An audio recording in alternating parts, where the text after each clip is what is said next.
கடையில சமையல் ஆயிடுச்சா? அமாவாசை சமையல் ஆயிடுச்சு. நல்லா ரெடி பண்ணிட்டேன். அந்த அடுத்து எடுத்த உடனே அதை தொடச்சோம்னா நீட்டா இருக்கும். அதனால கொஞ்சம் தண்ணி தெளிச்சு தொடச்சு விட்டுருந்தேன். வாங்கி நம்ம வீட்டு சமையல் என்னன்னு பார்க்கலாம். இன்னைக்கு ஆல்ரெடி லேட் ஆயிடுச்சு கொஞ்சம்.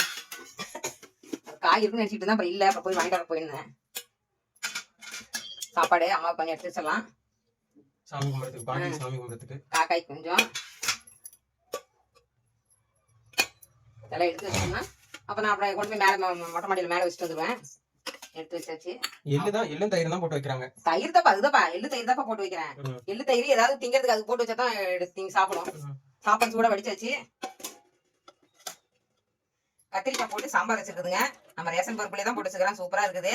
வாங்காம முட்டுறாதீங்க, நல்லா தான் இருக்குது. 10 கிலோ வரைக்கும் ரேஷன் பருப்புலாம் வாங்கிட்டு கொஞ்ச நேரம் ஊற வச்சு போட்டோம்னா சீக்கிரமா வெந்து போயிடும்.